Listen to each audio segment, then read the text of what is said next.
프리미어리그 챔피언이 국내 경기장에서 손실을 입지 않은 순간에 맨체스터 시티와 같은 포괄적인 이름을 찾는 것은 어려울 것입니다. 프리미어리그 10라운드에서 사우샘프턴을 영입하는 것은 아스날이 오늘 밤 리버풀을 상대하기 전에 시민들이 일시적으로 정상에 오를 수 있는 더 좋은 기회가 될 것이며, 또한 에를링 하알란드와 그의 팀 동료들이 현재 유럽에서 가장 지배적인 모습을 계속 보여줄 수 있는 기회이기도 하다. 펩 과르디올라 감독이 이끄는 팀의 이번 승리는 분명 아스널을 계속 추격할 수 있는 목표가 될 것이다. 맨시티의 공격 포인트에서 에를링 할랜드라는 문제를 해결할 수 있는 팀이 아직 없는 것 같다. 그러나 아마도 에티하드 팬들은 사우샘프턴이 지난 시즌 맨시티를 상대로 두 프리미어 리그 이야기에서 모두 무패였던 네 팀 중 하나였다는 것을 기억했을 때 다소 놀랐을 것이다. 특히 펩 과르디올라 감독과 제자들이 다음 라운드에서 리버풀을 만나는 상황에서 주관성은 현재 금기사항이다. 따라서 에를링 할랜드, 데 브라이너 또는 홈팀 칸셀로와 함께 최강의 라인업을 공개한 것은 디펜딩 챔피언이 함정이 가득한 10월에 정말로 집중하고 있다는 신호로 볼 수 있다. 하지만 경기 시작 직전 홈팀의 찬스가 연달아 나오면서 곧 격차도 드러났습니다. 특히 전반 1분 주앙 칸셀로의 활약은 포르투갈 수비수가 승화시키는 날을 예고했다. 연속해서 맨시티의 등번호 7번을 획득할 수 있는 기회가 팀 동료들에게 만들어졌고, 특히 에를링 할란드의 위치를 향한 크로싱 라인은 노르웨이 공격수에게 선제골을 넣을 수 있는 기회를 주었다. 하지만 저는 이번 시즌 15번째 프리미어 리그 골을 넣기 위해 맨시티의 9번을 보고 웃지 않은 것이 행운이었습니다. 다만 인사의 질적 차이를 감안할 때 맨시티가 페널티 지역에서 결정적인 마무리 상황을 가진 칸셀로 자신 덕분에 개막골을 찾는 것은 그리 어렵지 않다. 전반 20분 선제골을 넣은 뒤 친숙한 노르웨이 스타의 스퍼트 상황을 활용하기 위해 홈팀이 지속적으로 에를링 할랜드의 위치로 공을 헤딩했다. 팬들이 할랜드의 수비 뒤에서 탈출하기 위해 기어를 잡고 스로틀을 돌리는 상황을 지켜볼 때 여전히 익숙한 레시피다.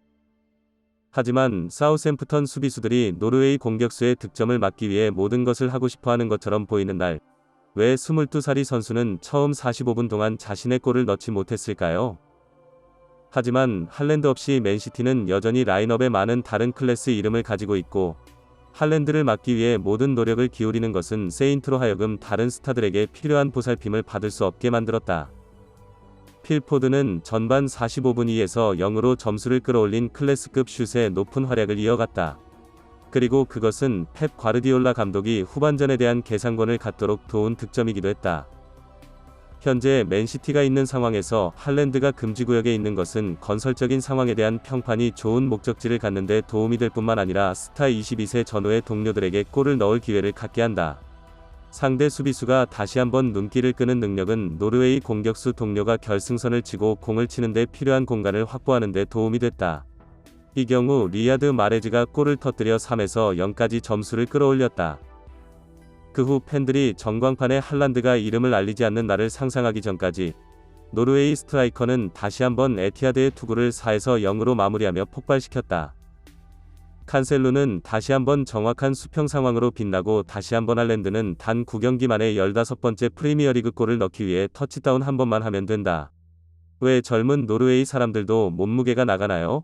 지난 시즌 EPL에서 맨시티에서 기록한 최다골과 맞먹는 골은 카빈드 브라이너가 9라운드 만에 터뜨린 것이다.